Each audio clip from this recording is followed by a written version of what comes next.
Well, folks, like no other team in the National Football League can do, you get your hopes up and they crush them and burn them in front of you. Folks, we are back in the Twilight Zone. Welcome in. Sammy, start me up. Turn up your volume. Because you're about to listen to The Sick Podcast. Talking Titans. Ladies and gentlemen, 94 yards. Touchdown, Titans. He is the baddest man in the NFL. And he just took her to the house. The sickest Tennessee Titans podcast. Zach! It's gonna be sick.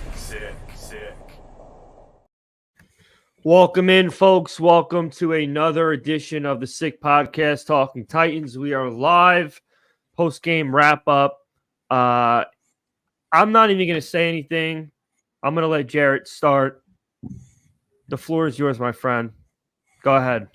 I mean, how many times do we have to settle for mediocrity on this football team now? I've said it before to you guys. The last 13 games now have been so torturous to watch as a Titans fan. The mediocrity from this football team, the offense, another pitiful performance on the offense until the second half. Ryan Tannehill kind of got hot. You know, he was 12 of 13 before that last drive for 153 yards. That's great, but you know what?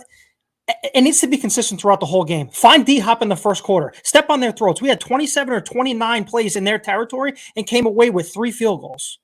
I mean, our red zone offense has been horrible this year, and something has to change because it's ridiculous how we can't get playmakers the ball in the red zone. That one fourth down play where Henry was getting the ball. Why are you in shotgun 4th and 1? Where everybody I was calling it. I even told my wife, Henry's getting the ball. Everybody knows it. Try something else. Do something else. Philly, where the quarterback just stands there and pushes the pile. Why can't we do that on 4th and 1? And then not kicking the field goal and going down by 1. That kind of killed us a little bit too. So it just constantly with the coaching and the play calling, the decisions that are being made and the defense. My goodness, we thought we had a defense. Vin, if you're watching down in Key West right now with your shirt unbuttoned, the defense, we thought it was a top 5 defense. For Christ's sakes, we can't stop a nosebleed. Tierre Tart was a huge factor in this game, that not being there, because they gashed us up and down the field. The first 100-yard rusher in Zach Moss. The first one, Zach Moss, almost 170 yards, totally gashed us. Where is everybody? Secondary, god awful, hot garbage. Christian Fulton, leave his ass in Indianapolis, because my God, he needs to be cut from this team because it's so bad. I would rather have Caleb Farley out there with his back injury than Christian Fulton. PIs after PIs after PIs every single week, getting torched and pissed on every goddamn week. I'm sick and tired of the mediocrity and the roller coaster. We were here last week, now we're here this week. Are we going to go back up next week in London? Who knows? I don't know. I would love to hear what you have to say because I am hot right now. 2 and 3 and going in the division. Huge division loss. 0-1 in the division. How are we going to beat Houston and Jacksonville right now? The way we're playing. We're not beating anyone. Let's talk about this really quick, okay? Because no one's really talking about it. Tannehill, yeah, he had a great game, no touchdowns or whatever. Yards-wise, it was great, very efficient. He has 2 touchdowns in 5 games and 5 interceptions. We need a spark. He looked great today. I'm not bashing him. He looked great today. In the pocket, mobile, running, everything like that. But 2 touchdowns. Something needs to give. Is that Tim Kelly not calling enough plays? Yes, sparking shit up? I don't know. But I don't want to say, Jarett from the Sick Podcast or the Sick Podcast was saying Tannehill didn't do anything today. Tannehill did his job. But that interception, throw that away. We weren't winning the game no matter what. Nobody cares about that. It's just, it needs to be consistent, and the play calling absolutely is terrible in the first half, and it starts picking up when we stalls in the red zone. So I don't know. Everyone, we always say the red zone, we were really good 2-3 years ago. Red zone offense, red zone efficiency, nothing. Ugats the last 5 games. Mike Vrabel, folks. That's it. That's all I got to say. I'm done with it. It's me and the crew were talking about this before we went live. When every single week you got to point to another reason why you're not playing well, what else are you going to do?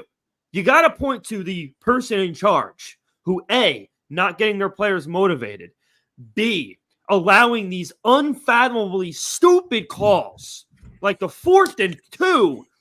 Tannehill's playing as good in the pocket as we've ever seen him in these colors.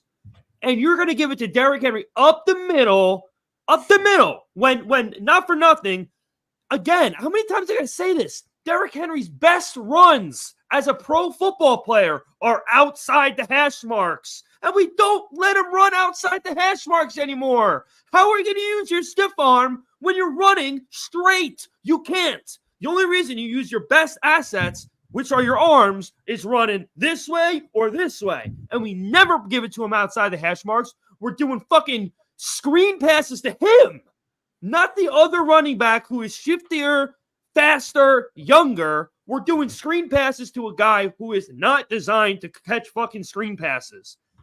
It goes on and on and on and on. I'm done with it. Mike Vrabel needs to give us answers. You know damn well he's standing on that fucking podium now or in the next 2 minutes and saying, we got to coach better. We got to be. You need to coach better. You, specifically you, need to get your team motivated to play each week. Both sides of the football, not just one.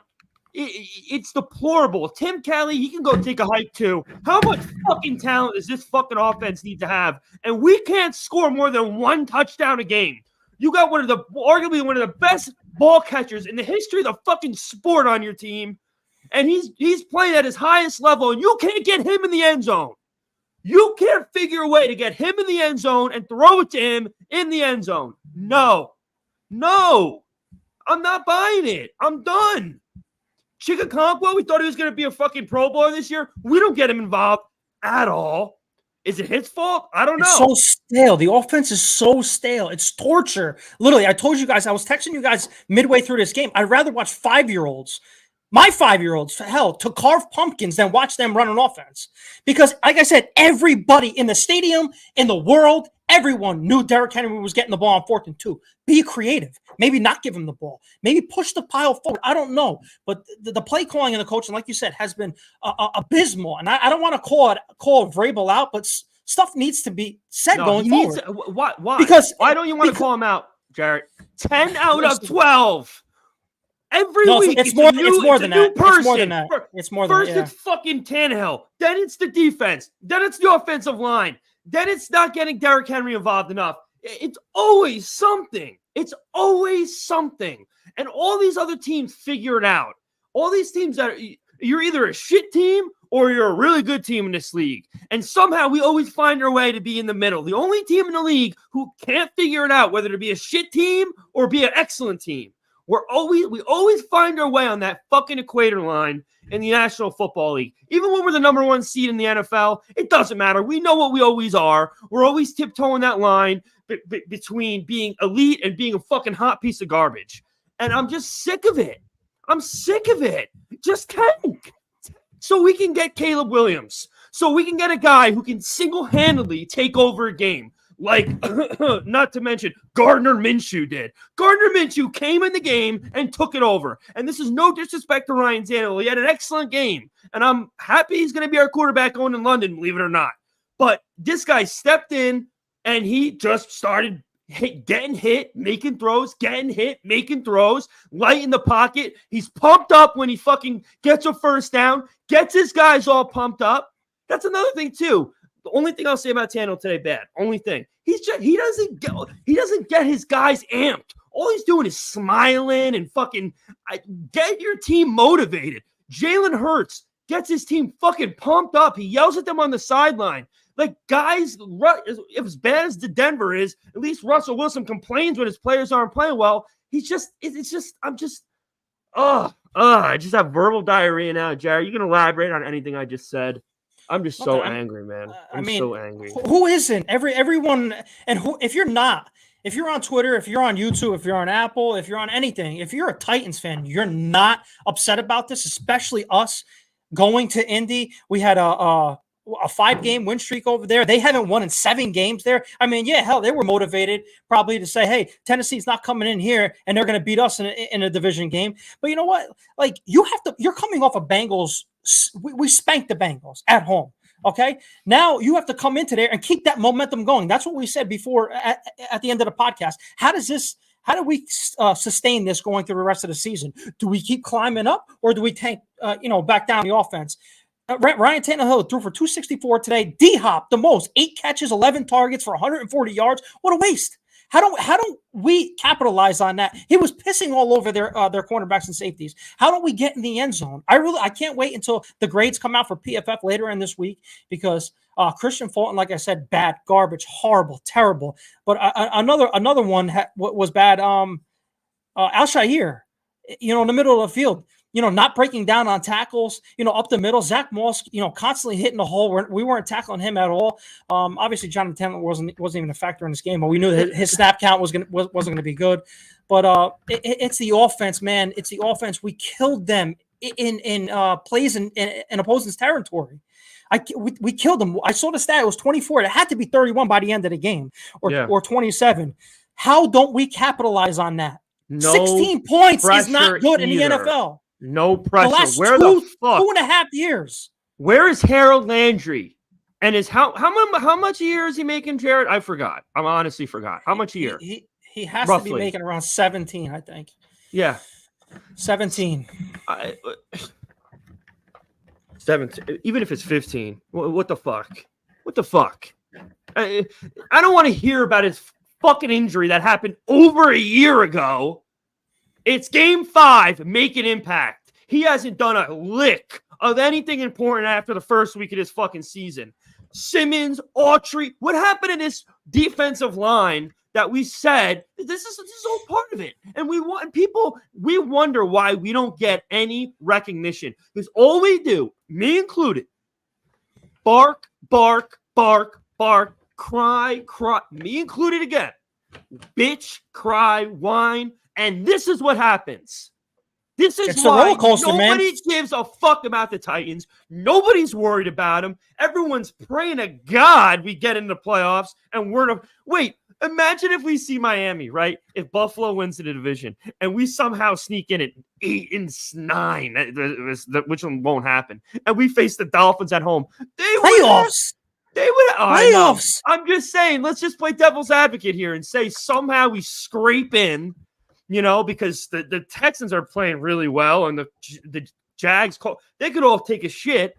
Say we get in and we have to see the Dolphins week 1 and we're in Nashville. We're going to get torched. This, oh my God, Tua Tyreek Waddle against this secondary. I wouldn't even want to watch. I'm going to watch it, but I would be, listen, I'm rambling, man. I don't know what the answer is. And I want to bring up a comment. That's what this team does, man. I want to bring up I'm sorry, I didn't mean to cut you off. I want to bring up a comment from Philip. Excellent comment he wrote. Sam, if you want to highlight that, Philip Maddox. He interviewed 2 people as the OC. And, I mean, all we deal with him is keeping it in-house. Keeping it in-house. My guys. And this is it. This is what we get. That's exactly what going back to this in-house stuff. When we had Jersey Jerry on way back when we first started with the Sick Podcast team, Jersey Jerry said the same thing. That's what Mike Tomlin's problem is in the Steelers, how they went from, the kings of the AFC to kind of mediocrity. They want to keep everything in-house, hire in-house. We need new blood. We need Kyle Shanahan blood, Mike McDaniel, Sean McVay. The list goes on with these coaches that are putting up points in the NFL now. The Dolphins 30, 70.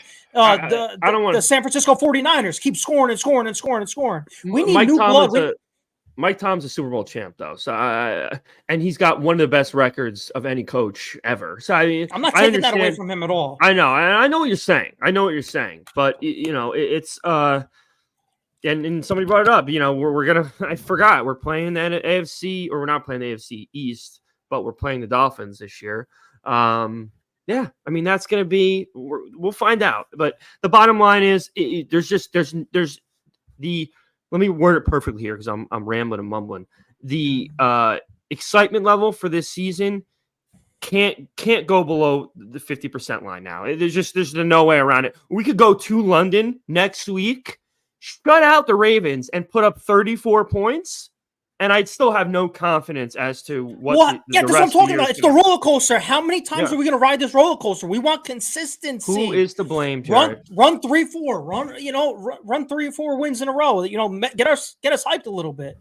The win loss. It's just getting really old at this time with the mediocrity of this football team. The last 13 games, and it does start with the coaching staff. I agree. Something has to give. Because we've been averaging now, and I don't care what anybody says. I'm going to keep bringing it up because it's the goddamn truth now. Since 11 got traded off this football team, we've been averaging 15 points per game. He made the offense go, not 22. He took the people out of the box, unlike Burks does. DeAndre Hopkins does now, but you know what? He is aging a little bit, okay? He had 8 catches for 140. He's still him. I get it. But you know what? The offense ran through A.J. Brown, too, and he took over football games, and none of these wide receivers, besides Hopkins today, put the fear in God of these secondaries like A.J. Brown did. So that was, I'm going to still say, one of the worst trades that has put us into this pit to this day. Guys, let me remind you something you might have forgotten. Remember a guy by the name of Mike Mularkey? Remember how his final season as Titans head coach ended? He got fired, which I was happy and thrilled about. I'm not going to sit here and say I wasn't, because I wasn't a fan of Mike Mularkey. But just for context here, Mike Mularkey got fired after a year a team that he coached won a playoff game on the road. He got fired that year. Okay? And what happens next? Mike Vrabel comes along, 9-7, right? Then we go number 1 seed, 11, play like 12. shit. Well, and then I forgot about, the Ravens. Great team, great, offense. Go shit to bed at home. Where's his line? Where does do we have to miss the playoffs again this year and win like 6 games for the hot seat to even be turned on? I mean, really, again, between him and Tannehill, I'm really not going to mention it all day because he played fantastic, but him and Tannehill, and you could throw Derrick Henry in there technically, like no one's allowed to say anything about these guys. And it's like you say one thing and it's like you're not a real fan. It's pathetic. It's bullshit. Stating the obvious is what it is. The one thing above all else is this. I'm pointing at the wrong thing. This is all that matters. It used to be for me, I was a Mariota fucking, stan, AJ Brown. I was upset, whatever. I got some tough medicine here. It's all about this. That's all that fucking matters. And right now, the ringleader of this football team is just not getting their guys ready to play. If it's not one side of the football, it's the other. So, I mean, at what point, I'm curious, I want your honest opinion, Jarrett, because right now it seems to be that the hot seat isn't even turned on. At what point does that oven, you hear the clicking of the flame turn on? That's what I'm asking you. It has to be the midway point of the season at this point right now. I mean, Vrabel is a great coach. I love him, but the last 13 games has been just abysmal between decisions on the field, whether to kick field goals, call timeouts, go for it, decision making on play calling, on 4th down, 3rd downs too. It's just over and over again. It's the roller coaster, and it's just sick and tired of playing that game. And I'm just reading about a comment. Team leader, he said, "Got to get over the AJ Brown thing." I understand that. I am over the AJ Brown thing. I'm just stating the obvious. This team has not been that good since A.J. Brown left. If you remember when A.J. Brown and Corey Davis and Jonnu Smith were on this team, after that year, before that year, we were, number 2 in points scored. I think we were averaging 30 points a game. Tannehill was one of the best passer ratings in the league. That offense was clicking on all cylinders. Now, the departure of that, you're trying to replace him with Burks and everything. The offense is stale. 15 points per game. Look it up yourself. I mean, it's not hard.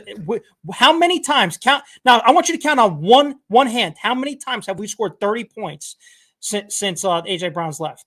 I'm not saying let's go back to that. I'm just stating obvious facts. I'm assuming like 2. Obviously, what the J like that comment was, this is part of the reason why. That's why I said let Rand cook. I know Sal went off a couple weeks ago. It's Rand Carthon's fault. Like I said, it goes back to what's on his chest too and everything. It's not Rand's fault because he inherited this mess that John Robinson, put us in with Caleb Farley, with Isaiah Wilson, that whole trash ass draft class of the COVID year. So yes, he's put us in a pit as well. So we do have to build, but tanking and all this other stuff. I don't see this team tanking and all that stuff. We have a new stadium. Let's not forget, like I always say, in 2027 coming up, they cannot tank. They can't have a shit team going into it because none of these fans are going to go to the games. Including us, and season tickets are going to go down if you shit the bed and everything like that. Sammy, can you throw up that comment of because everybody wants to know my comment for the percentage of Ryan Tannehill? My percentage, it's JARETT, by the way, but Captain Trips, I appreciate that though, and you wanting to know my percentage. I'm going to still leave it at 40 because he did not do anything today to hinder that. He played a really good game coming out of the pocket, rolled out, extended plays a little bit. Every time he extended a play and ran for it, I kind of laughed, and I was thinking about Sal because he was probably sitting back saying, "Holy shit, he's using his legs." Yep. But he didn't do anything today to say, "Oh my God, Tannehill sucks." We need to put Willis in or something like that. He played well, especially in the second half, getting Hopkins the ball and everything, moving down the field. It's just drive stalling because the inconsistency of play calling in the red zone. How don't you run a quarterback sneak? I'm sitting there, 4th and 1. We always used to do it under Arthur Smith. Am I wrong, Sal? How many times has Ryan Tannehill 4th and 1 while Arthur Smith QB sneak? No, QB sneak. Yeah. Shotgun at the most important point of the game. Shotgun, 4th and 2, and you hand the ball off on a counter, a motion counter to Derrick Henry. Everyone knows he's getting the ball. Go under center and push the pile forward like Philly does. For Christ's sakes, you got to get 2 yards. Push the pile forward. It's just sickening, man. Yeah, and then to put Captain Tripp's other question up from about 5 minutes ago to answer that, at this very moment, yes. At this very moment, yes. Question was, do we have the worst coach in the AFC South at the moment? At this moment, right now, 4:39, October 8, 2023, yes, we do. Because we've lost 10 out of 12. And you look at teams like Houston. Did Houston pull that out? Did they wind up beating? I'm not sure. Yeah, somebody check that out. But bottom line is, DeMeco Ryans has that team playing. Oh, Houston's scary. And I said it in the beginning of the wildly season. better than they were supposed to. Obviously, no, they lost. They lost. Okay. Thank fucking God. Doug Peterson, he's a Super Bowl winning, coach. So that goes without saying, I think. And then this guy from the Colts, I mean, the bottom line is really stupid play from him with those timeouts, by the way, gifting us that going out of that first half only down 4. But he's got that team 3-2, and he has a quarterback in Gardner Minshew that just really took a giant shit all over us, which I knew, my dad knew, and a good chunk of Twitter knew, which is why I tweeted, this is really bad news in a multitude of ways. Number one, obviously, it's horrible Anthony Richardson got hurt. He looks really fucked up with his shoulder. Hopefully, it's not all year, but it looks like it's going to be. But I knew what was going to happen. I knew it. Everyone knew it. Everyone knew Gardner Minshew takes shits on the Titans with any team he plays for. So, got to go to London now and face Lamar Jackson after a heartbreaking loss. London's calling. Yeah, that's what I said at the end of my thing. And like I said, there's the good news about this, Jarrett, and I think you'll agree, if nothing else, and it's sarcastically good, but at the end of the day, I think it is kind of good. We're not going to put ourselves through any longer this season the false sense of accomplishment that we've been feeling. We're not going to be going hoorah anymore on Monday mornings, no matter what happens throughout this year, because if this is possible from any team, your odds of winning or going far are very slim. Okay, the Kansas City Chiefs, maybe once or twice every couple of years, you'll see a performance like this. But when the lights are the brightest, they perform. Travis Kelce performs, Mahomes performs, etc. That's not the case with this team. It's not. And unfortunately, if you don't have a superstar, there were a couple plays from Gardner Minshew today. I'm just going to word it this way because this is the way I mean it. There were a few superstar plays from Gardner Minshew today. Like, I'm talking superstar, got his bell rung and put the ball in a guy's chest. Tannehill did too. He got his bell rung a little bit. He did too. You know what? He did. Gardner Minshew is that guy. That's why I texted you guys. I said, here comes Minshew Mania, man. I know him. I seen him at Wazoo. I mean, the kid's a baller, man. He's a baller. I recall a couple, maybe when we were doing Turnpike, I brought up that he's a little bit better than people think. And I could have swore one of you two were giving me some kickback. Maybe it was Vin. But the bottom line, it doesn't matter. The bottom line is he's an above average quarterback. And next year he might be starting. He will be starting for someone. Believe me. He deserves to start for Denver right now. He deserved it 2 years ago, in my opinion. Because again, I'll show you. You look at his stats in Jacksonville. He's like 40 touchdowns, 12 picks. He's 63% around completion. Like, what did I miss? What did I miss? Because he was on a horrible team, the horrible defense. That he's not good. Numbers don't lie. But anyway, not to get on a tangent about fucking Minshew, but listen, these comments, I get it, guys. You want to see Levis, you want to see Malik, this, that, and the other thing. Dobbs should have kept. Hey, listen, I get it. Let's talk about that real quick. Since we're on that topic right now, as I'm watching Broncos, because I have a question for you about the Broncos too. Why do we want to turn to those young guys right now? Does it prove to spark? Because Tannehill had a great game. We all agree with that today.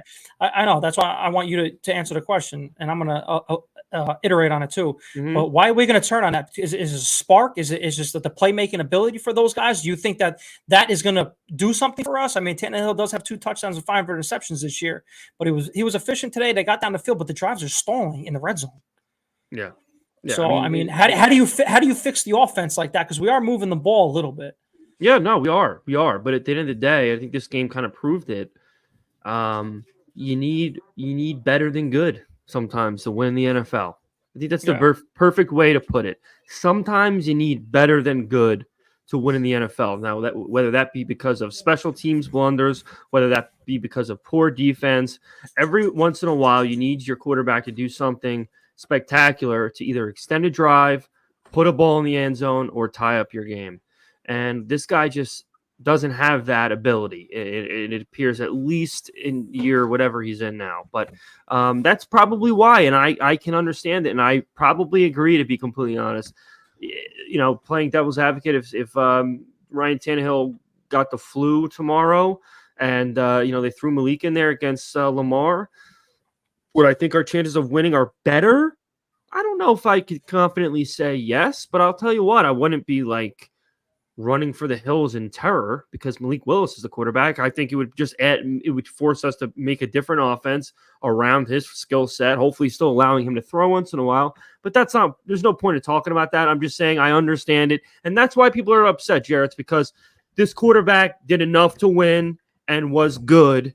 But in order to win this game today, because of how poorly our defense played, he needed to be great. And he wasn't great. And Gardner Minshew was great.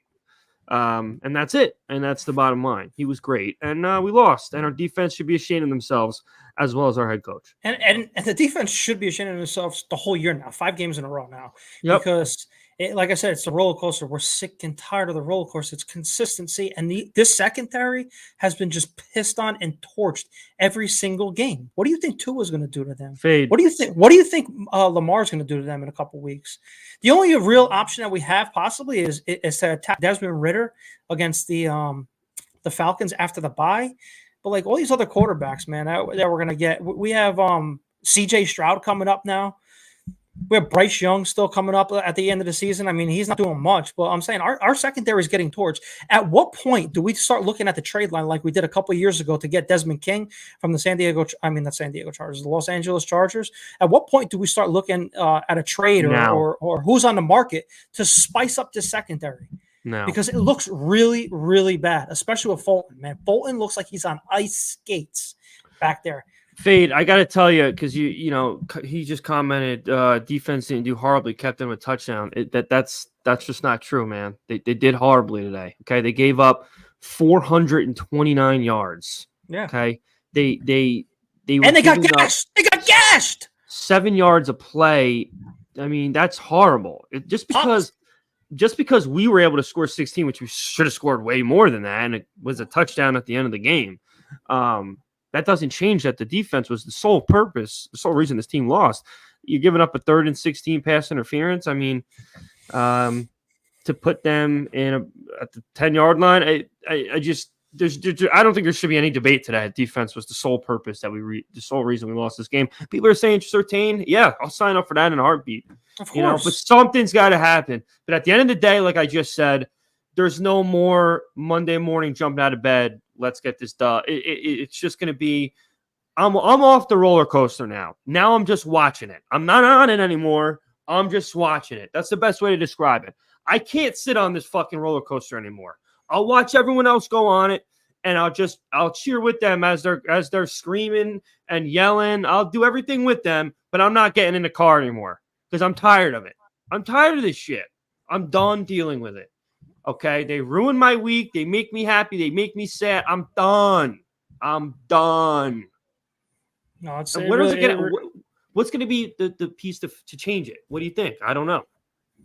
To improve the team, I don't know. It's got to start with coaching, man. We ran I literally Stat Genius is going to get involved, and I'm going to really search this week because we ran 29 plays in the opposing territory. How do we come up with 16 points? How? Thank God for Nick Folk, man. Thank God for Nick Folk. And shout out to me for calling yesterday that Tajay Spears was going to get his first touchdown because I had a feeling the signs, just like Vinny said. So I mean. But that's besides the point. How do we run that many plays in this opposing territory and get 16 points? We have to be creative in the red zone, and we're not doing that. And we were one of the best teams in the red zone the last couple of years, and it's slowly started to tank. Don't know what it is. Got to be creative. Listen, we're getting into real deal time with Rand Carthon. Okay, something's got to change here. Okay. Yeah, but what do you do now? I see everyone on the feed right now is saying Surtain, Patrick Surtain, out of Denver. We have no draft capital to trade nothing. Does it involve a player? Are you sending somebody over there? Like I would, like Sammy, if anybody starts saying like what was the package deal for Patrick Surtain? Harold Landry, send him over there. Are you doing that and packaging something else? Like, I mean, Patrick Surtain demands a lot of cash. We have the cash, but you know what? He's one of the best cornerbacks in the league right now. So they're not giving away for free. So I mean, anything can help. Would you give up Autry for him? Autry's like 38, dude. They ain't going nowhere. Harold Landry is another story. They just got Randy. They just traded away Randy Gregory. I know they don't play the same position. I mean, just about. But they may be looking for something. Autry's 33, bro. 38. Shit. Defensive linemen don't play at 38. Dude, I thought honestly, I threw that out there. I thought he was 35. To be honest, yeah, he's 33. Wow. Would you? No, I would part with Harold Landry. I would part with Harold Landry. Everyone would. Just because of the fact that we have Caleb Murphy and Rashad Weaver as the backup, and Harold Landry obviously is not bad. And you need to match what you're trying to get from Patrick Surtain, but that's not going to be all. Harold Landry and Patrick Surtain is like this. So you're going to have to package something else with that. I mean, we're talking trade because we want Christian Fulton off this goddamn team so bad. But something I think something's going to happen at the trade deadline because if this keeps going, has no trade value. Come on. I understand that. But that's not true. That's not true. Dom, once games. Once he starts going a little bit, you have to package something. That contract versus we're taking his contract on. I mean, who would in the chat, who would you trade? Oh, come on. Listen. I would take him back right now to see what he has because he's better than I'll tell you what he has. Fulton right now. Horrible. Okay, give him a shot. Give him another shot because he gave him a shot. He could barely get in first team reps. He was so bad. It's horrible what happened to him. But guys, take it from the guy who is Caleb Farley is done. He's done. He has no shot. 2019 too. He has no shot of being a impactful NFL player. If he did as a first round pick, it would have happened by now. I don't want to hear about his back. He's awful. Some guys are great in college, not good in NFL. He's one of them. So we got to move on from that. Now, what the answer is, what we would need to get whoever, Surtain, it doesn't matter. Something's got to change. Rand Carthon needs to put on his nicest suit and get in his office and figure something out. He was fresh today in a pregame. Of course, he always looks fresh. But we gotta wrap up tonight because I gotta eat. I'm starving, but I'm gonna explode, man. My head, I'm sweating right now because I needed to come on ASAP. I said let's get this thing going because I mean this team just drives everybody crazy, not just us. I mean, people can say, you know what, it was a bad loss. Those fans can say, you know what, it's a bad loss. We'll get them next week. At what point you're going to be 3-3 if we win next week? Okay, don't you want consistency? We keep talking about consistency. This team's mindset just started. Coach staff for the rest. Yeah, No, he's Yes, right. yes, 100%.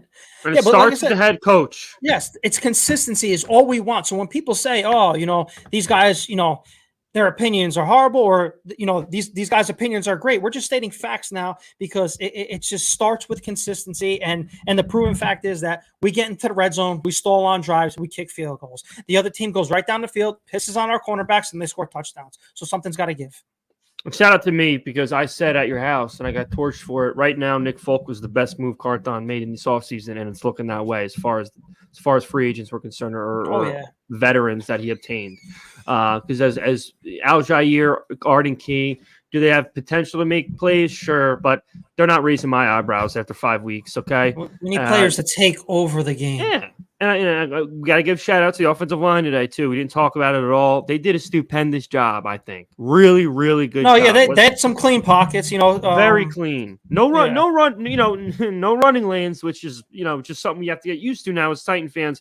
But at the end of the day, we've been craving and crying for a clean pocket, and he got it. And, it just Tim just didn't have enough in the bag today, and that fourth down call is going to keep me up tonight. It really is just unacceptable on all levels. That even if you were going to run, which if you were going to run, you should try to do some kind of misdirection. They shot it to him up the gut. There's only one play there. You quarterback sneak it. I don't care. You quarterback sneak it. We always used to do it, Ryan Tannehill. You push the pile forward, you get a first down. And then you want to try to be creative in the run game, then you do it. You get the first down. Plain and simple. I mean, it's really not that hard. Philly does it every single time. Look at this stat. King Braylon, appreciate you bringing us this info. 2019 Titans, 2-4 at Mariota, 1,200 yards, 7 touchdowns, 2 interceptions. 2020, that is an excellent. King Braylon, if you could do me a favor, Stat genius there. If you follow me on Twitter, please DM me this exact comment. I mean, that is just and I will give you credit when I put it on Twitter. What else do you need to see? The writings, I mean, again, Tannehill was not the reason we lost this game in any way, shape, or form, and I give him credit. He had the world on his back. He had everything to lose after coming off a good performance, and he played better, I think, than he did last week. But at the end of the day, like I said, when everything's not going your way, you need not a good performance, you need a great performance. And we needed a great quarterback play today, and we only got good quarterback play today. So I understand everyone's, wanting of a fresh face under center. I do too. And I know that Ryan Tannehill is not taking us to the Super Bowl. I know, if we somehow make the playoffs by a miracle, he's probably not taking us anywhere deep. But, we need to focus also on the enormous other issues that are involved, even beyond the biggest one, and how and when they're going to get rectified. And I'm looking at the head coach as a major problem right now, who, in my eyes, it looks like he might not have this locker room. I mean, 10 out of 12, Jarett. 10 out of 12. Coach of the year? It's torturous right now. It's torturous the last couple 13 games. We sit here. He wasn't targeted. Sorry, I'm Chris cutting Moore? off all day. Yeah. No, you're good. I'm trying to read the comments just as much as you are. So I mean, we appreciate you guys. Literally, like, you guys are blowing up the comment feed. We're trying to get to as much as you guys as possible. If not, DM us. On Twitter. Yep. You guys have us. If you want to throw the Twitter accounts up there, Sammy. Just shout us out on Twitter with the Sick Podcast. Yep. If you guys have any questions, do something, because we all have to cope with this loss as much as possible and try to get over it, because London is calling, like we've been saying. Oh, it's calling, all right. And we got a juggernaut with Lamar Jackson in that offense. Not saying, they have a great running game, but Lamar Jackson, Justice Hill, and all those guys. Mark Andrews is a hard tight end to get down, and our secondary, the way they're playing, it's going to be a long day right now for them. So yeah, and let me touch on this. This is a good Damon. Sammy, put Damon's comment up there, because it's important to state this too, because I think some people have a little misunderstanding. I'm not saying you, Damon, but in my eyes, at least, the reason why this stat is so, like, it looks like a neon sign when it's blinking at your face. The reason why when we don't give the ball to Derrick Henry, we don't win, is because when we give the ball to Derrick Henry and he's productive, we move the ball down the field and we're getting our best Tannehill, right? We need both things. We need both things in order to win. We didn't have our best Derrick Henry today. Did he have a couple decent runs? Sure. Was his protection great? Probably not. But he didn't take over a game like we've seen him take over a game before. And we needed Ryan Tannehill to win this game. And unfortunately, like we saw, even when he plays really well, he isn't talented enough to take over a game. So that is why, we didn't have the opportunity to give Derrick Henry 25, 30 carries today because it's just, we're getting Spears involved. We're trying to be creative. And Tim Kelly just didn't have a good day. And when we needed a 3-yard play, couldn't do it. When we needed a 2-yard play in the red zone, couldn't do it. And that just kills drives. So, but I said this last week, and Jarett, I think you'll agree. Unfortunately, both things have to go hand in hand. You're never going to get one without the other to win. Of course. So. Just shout out to, Love and Marriage, Al Bundy. Can't go one without the other, just like you said it over there. Yep. But, man, I don't know what we have to do with this team. Me, you, and Vinny have to sit together and watch a game, every week. Does Vinny have to be in Nashville? Do we have to travel with the team? Because every time I feel like one of us is there, it's a great game. Or when we're all together, it's a great game. Yeah. So I mean, you might be seeing me at your doorstep at 9:00 next week with coffee. Something needs to give, man, and it's heartbreaking because with our fandom and everything, we do 3 shows a week. We love this team. We love everything about bringing content and stats and our perspective on this team, but when they do this to us on a Sunday, it's so hard. It's so hard, man. Yep. I'm sure these guys, they prepare like hell every single week, Monday through Sunday, Sunday to Sunday, whatever you want to call it. They prepare every single week. They don't expect to lose. Jeffrey Simmons doesn't expect to lose. You saw him, 2 weeks ago when he told Paul Kaharsi off. They don't expect to lose. But what the hell is going to give this team to get over the hump and start riding on that roller coaster up and not down, and not up and down? It's just sickening, man. It really is, man. Yeah. I listen. Again, I want to preface by saying Tannehill had a great game. He had a great game.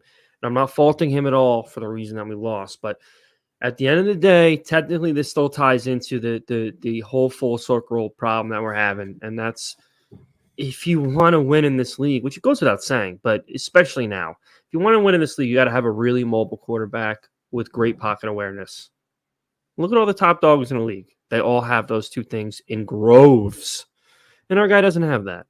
Okay, are there games like today? Pocket presence was pretty good, arm strength pretty good. Made some throws, took some hits, of course, but it still wasn't enough. You need to have some plays, like I said, like Minshew had. Minshew had a huge 3rd down pass where he got rocked. Oh yeah, and again, like you said, Tannehill did too. Difference is different times. Okay, different timing. Minshew was doing it when it mattered the most. And unfortunately, because he only scored 1 damn touchdown, Ryan wasn't doing it when it mattered the most. And that's even if he was given the opportunity to do it, because our OC was just all over the map today. All over the map. Creativity, then he would be predictable. Then he was creative. Then he'd be predictable again. Then unacceptable 4th and 2, run up the gut. When you're having your way, play action all day. And then you just say, fuck it. We'll go old school Derrick Henry, power eye, audio. And then that's it. That's what the game's over. You knew the game was over then. But, Fulton's a piece of – yeah, he is. He's garbage. Absolute garbage. I defended him a lot. I really did.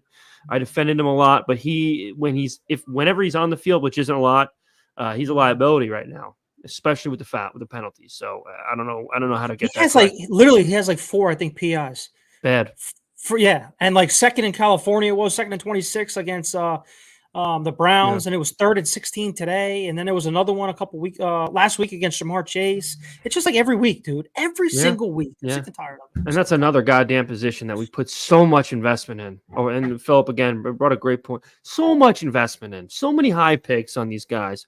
Farley, Adoree, McCreary. No, I wouldn't say McCreary. I wouldn't say McCreary yet, Philip. McCreary was a 2nd round pick. I understand that, but he has shown he played every single snap last year, and he was good. And look at his stats at the end of the podcast. We can bring. I'd like to know what his PFF grade is. He has been consistent. Okay, he has been consistent, and he's kind of reliable. Christian Fulton and Molden, we thought was going to be the next Cortland Finnegan. Sucks, dude. Sucks. Caleb Farley sucks. It's just the same thing with the offensive line, Phil and Sal. Bunting. Bunting's the 12th best cornerback in the league. He's been good. May have not been good today. He's horrible today. Couldn't tackle a fucking tortoise today. May have not been good today, but he's been he's had some bad. He's had a couple bad.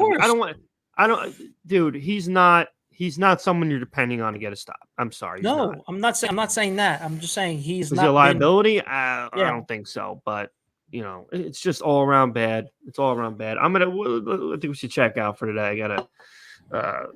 Get some stuff done. Listen, guys, while you're here, appreciate everyone that joined in. I think we had 50, 60 at some point. Smash that like button. Yeah, appreciate that. Apple Podcasts, Spotify, you guys know where to find those. Turn those notifications on.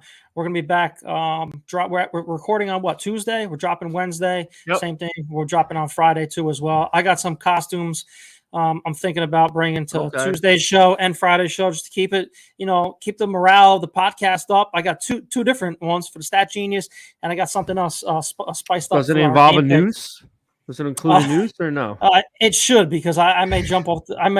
Jump off the George Washington Bridge after another Titans loss. It's crazy. This is how you know it's bad. All these. I'm gonna bring some light and something funny to keep you guys on your toes. I already ordered some shit on Amazon, so it's gonna be funny. I'm looking forward to it. So look after that, guys. When you guys look after it, guys. Thanks so much for joining in tonight or today. We're gonna be on nice and early next week. Probably around 11:30 noon. So I'd say we got a big game coming up in London, but I just don't know anymore. I don't know what this season's value is to this franchise, but right now it's not looking like a whole lot. All right, so it's down right now. Yeah, it's looking like a total waste of our time this season, but we'll see. The crazy thing about the NFL is it stands for no fucking logic, and we could be 7-3, around Christmas time, but it starts at one game at a time. We're not going anywhere, so let's keep trucking along. So again, make sure you like, comment, subscribe, and hope everyone has a great start of their week, and we'll see you on Tuesday. So, Sammy, send me out. Tighten up. And that's a wrap. Hope you don't miss us too much until next time. Follow the Sick Podcast Talking Titans on YouTube, Instagram, Facebook, Google Play, and Apple Podcasts.